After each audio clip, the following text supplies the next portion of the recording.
The movie opens with a pastor named Thomas McCord in his church, writing a letter to his older brother who is in the Special Forces. A woman named Jenny arrives seeking Thomas's assistance to escape from a gangster named Reb, who works for the corrupt mayor. Thomas assures Jenny that he will help her the following day and advises her to go home since it's late. However, before Jenny leaves, Reb and his gang spot her with Thomas. Misunderstanding the situation, they assume Thomas is making advances towards Jenny, who is Reb's girlfriend. Enraged, Reb brutally assaults Thomas and sets the church on fire, burning Thomas alive. It turns out Reb had planned to kill Thomas on the mayor's orders, as the mayor resented Thomas's frequent criticism of his administration. Several months later, Thomas's older brother James, a Special Forces officer, returns to town after serving in the military. Upon his arrival, he witnesses a group of cowboys harassing a young black man for no reason. Outraged by the injustice, James intervenes and frightens the cowboys away by shooting one of their hats. After rescuing the young man, James heads to a bar to relax. Coincidentally, Reb's gang is also at the bar and they are startled to see James back in town. While James is ordering a drink, a middle-aged man he doesn't recognize tries to provoke him. James eventually ended up attacking the man. Later, James introduced himself as Thomas's older brother and asked about the location of the church where Thomas worked. Reb, upon hearing of James's return, quickly informed Mayor Pierce. The mayor instructed Reb to monitor James and ensure the former soldiers didn't discover they had killed Thomas. After the meeting with Reb, Mayor Pierce headed to a mining site where he had been covertly smuggling illegal weapons and trading with various groups since his term began. In addition to selling these weapons, Pierce kept some to prepare for a coup against the president. Meanwhile, James arrived at the burnt-down church and met a woman named Melissa Collins. She used to teach children to read the Bible, continuing Thomas's work after his death. When James asked about his brother's whereabouts, Melissa led him to Thomas's grave. Standing in front of it, James was overwhelmed with disbelief and wanted to know more about his brother's demise. Melissa then revealed everything she knew, including her suspicion that Mayor Pierce might have deliberately caused the fire at the church to kill Thomas. Thomas had been a vocal critic of the government for letting Reb's gang terrorize innocent civilians. Determined to uncover the truth and seek justice for his brother, James decided to investigate Thomas's death. Since he had no place to stay, Melissa offered him temporary accommodation at her home. Upon arriving at Melissa's house, James was warmly welcomed by her father, Stratton Collins. During a meal, James, Melissa, and Stratton discussed the suspicious circumstances of Thomas's death, noting that despite rumors of Thomas's death due to drunkenness and neglecting the candles, the truth seemed far more sinister. Melissa suspected that Pierce and Reb were responsible for the priest's death. Unfortunately, nobody in the city dared to oppose these influential individuals, fearing they might meet the same end as Thomas. At another time, Melissa gave James a box containing childhood photos and the diary of the priest, Thomas. James thanked Melissa for safeguarding his younger brother's possessions. Sensing Melissa's sadness, James asked her father, Stratton, what was troubling her. Stratton revealed that Melissa had recently lost her husband and son. Upon hearing this, James felt deep sympathy for Melissa and grew concerned about her well-being. That evening, James read Thomas's diary, which detailed the crimes committed by Pierce and his gang against the townsfolk. He also found a map indicating the location of a mine where Pierce was smuggling illegal weapons. The next day, James went into town to investigate Thomas's death, where he witnessed members of Reb's gang harassing a man named Benjamin. Without a second thought, James drew his gun to defend Benjamin. Afterward, in conversation with Benjamin, James learned that he was the father of the young man he had previously saved. Grateful, Benjamin offered to take care of a horse that James wanted to leave with him, free of charge. James insisted on paying Benjamin because he believed Benjamin should be compensated for his hard work. Shortly after, James went to a bar to meet someone but noticed Reb's gang members harassing the townspeople. He decided to intervene and stop the bullying. James tried to resolve the situation without using his weapon, simply telling Reb's men to leave the bar. After successfully removing the gang members, James met with Captain Lewis, a fellow member of the Special Forces who had been waiting for him. During their conversation, it was revealed that Lewis had sent James to deal with the gangster problem in the city. Lewis also asked James to gather evidence of the crimes committed by Pierce and Reverend since they couldn't legally arrest them without strong proof. Meanwhile, Reverend reported James's interference in their extortion attempt, prompting Pierce to instruct Reverend to send 2 of their men to monitor James and figure out his intentions for being in town.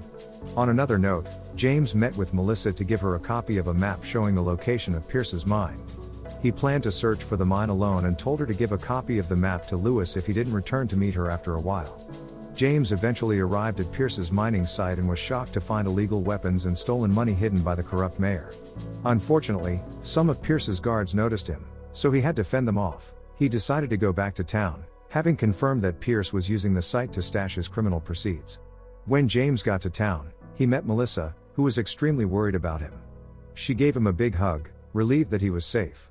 James then shared everything he discovered at the mine. Meanwhile, Pierce and Reb were having a heated argument. Pierce blamed Reb for not keeping an eye on James, who was constantly thwarting the gang's extortion efforts. Annoyed, Reb secretly considered shooting Pierce but changed his mind when the corrupt mayor forgave Reb's mistakes and gave him another chance to fix the issue. Reb had to persuade James to leave town, and if James refused, Reb was to make it look like an accident and harm Thomas's older brother. Shortly after, Reb received a report from his gang members that some of them were killed at Pierce's mine.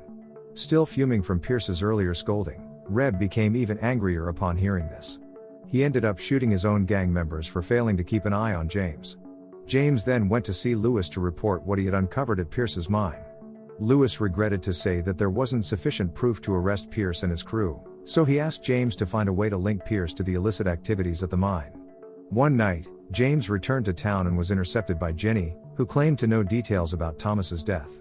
She took James to the horse stables to keep their meeting hidden from Reb and his gang, but it turned out to be a setup. Reb and his gang were lying in wait. Jenny apologized to James, explaining she was coerced by Reb to deceive him. At the stables, Reb and his gang brutally beat James and ordered him to leave town. They abandoned him after rendering him defenseless. With what little strength remained, James made his way to Melissa's house, gravely injured. Melissa tended to his wounds, and James needed several days to recuperate. During his recovery, he assisted Melissa in reading the Bible to the townspeople. Meanwhile, Pierce remained upset that James hadn't left town, so he made Reb the sheriff to legally detain James, ensuring even James's military superiors couldn't intervene. Without delay, Reb, now sheriff, and his men went to arrest James in front of Melissa's house, falsely accusing him of mistreating Jenny. Reb aimed to imprison James, who couldn't resist since Reb and his gang had their guns trained on him. Reb tied James's hands and dragged him through the city streets to the place of execution. There, James endured hundreds of cane strikes in front of the townspeople.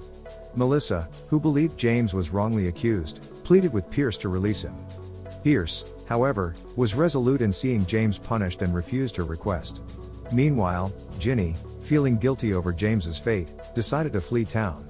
While she was packing, Rem discovered her plan and, in a rage, strangled Jenny to death. After James received his caning, Pierce ordered his men to imprison him. Melissa attempted to intervene, but the townspeople were too scared to help. She then sought her father, Stratton's, assistance in rallying support for James. Using Stratton's influence, Melissa quickly assembled a group of residents, including Benjamin, willing to help free James. She assured them that their efforts would be worthwhile, as James could help overthrow Pierce's corrupt rule. Without delay, Stratton and Benjamin confronted Reb's guards at the prison, demanding the key to James's cell. Since Reb had the key, Benjamin eventually had to pick the lock to free James. Simultaneously, Melissa reached out to Lewis and his squad for their help in rescuing James. Upon arriving back at the city prison, Pierce and Reb had the place surrounded, causing James to surrender once more to prevent any harm to innocent people. Before leaving to surrender, James asked Stratton and Benjamin to remain watchful, as Pierce's men could strike at any moment. When James was outside the prison and unarmed, Reb brought up Thomas's death, angering James. He attacked Reb, sparking a fierce fight between James and Reb's gang. As one of Reb's men was about to shoot James in the back, Benjamin tried to intervene but tragically got shot by Reb. Soon after, Lewis and his troops arrived to halt the ongoing shootout, arresting all the gang members linked to Pierce and Reb's crimes. Unfortunately, the two corrupt city officials managed to flee. James then instructed Lewis to search for Pierce, who was likely hiding at the mine site, while he went after Reb, who was found in front of the church he had previously set ablaze. When Reb challenged James, the older brother of the priest he had killed, James ignored him and shot Reb instead. As Reb was about to confront James again, a large wooden cross from the church fell and fatally struck Reb.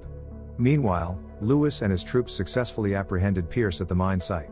In the end, James paid his respects at Thomas's grave by placing a small wooden cross on it, took care of Benjamin's son who had lost his father, and bid farewell to Melissa, explaining his departure southward to combat corrupt leaders in other cities. Hey there, little brother. Don't forget to subscribe and turn on the notification bell if you want to watch more videos like this. Thank you for watching and see you again soon. Take care.